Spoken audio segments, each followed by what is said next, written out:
সরকারকে ধন্যবাদ জানালেন সার্জিস। স্কুল ও কলেজের ম্যানেজিং কমিটির সভাপতি হতে চাইলে শিক্ষাগত যোগ্যতা হিসেবে অনার্স পাশের সার্টিফিকেট থাকতে হবে। এই প্রজ্ঞাপন জারি করায় অন্তর্বর্তী সরকারকে ধন্যবাদ জানিয়েছেন জাতীয় নাগরিক পার্টির উত্তরাঞ্চলের মুখ্য সংগঠক সার্জিস আলম।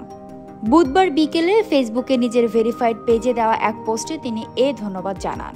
পোস্টে সার্জিস আলম বলেন, স্কুলের ম্যানেজিং কমিটির সভাপতি হতে চাইলে শিক্ষাগত যোগ্যতা হিসেবে অনার্স পাশের সার্টিফিকেট থাকতে হবে। এই প্রজ্ঞাপন জারি করা হয়েছে।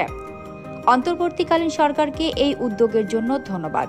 তিনি আরো বলেন, এর মধ্য দিয়ে শিক্ষা প্রতিষ্ঠানগুলোকে রাজনীতিবিদ নামক কিছু অযোগ্য ধান্দাবাজ ব্যবসায়ীদের হাত থেকে কিছুটা হলেও রক্ষা করা যাবে। সার্জিস আরো বলেন, কোনো রাজনৈতিক দলের পদধারী কেউ শিক্ষা প্রতিষ্ঠানের ম্যানেজিং কমিটিতে থাকতে পারবে না। এই সিদ্ধান্ত নিতে পারলে শিক্ষা প্রতিষ্ঠানগুলোকে অনেকাংশে রক্ষা করা সম্ভব হবে। এর আগে বেসরকারি মাধ্যমিক বিদ্যালয় ও কলেজগুলোর কমিটির সভাপতির ন্যূনতম শিক্ষাগত যোগ্যতা স্নাতক নির্ধারণ করে গেজেট জারি করেছেন শিক্ষা মন্ত্রণালয়। একই সঙ্গে সংশোধন করা হয়েছে বর্তমান গভর্নিং বডি ও ম্যানেজিং কমিটি প্রবিধানমালাও। গত সোমবার এই গেজেট ওয়েবসাইটে প্রকাশ করা হয়েছে।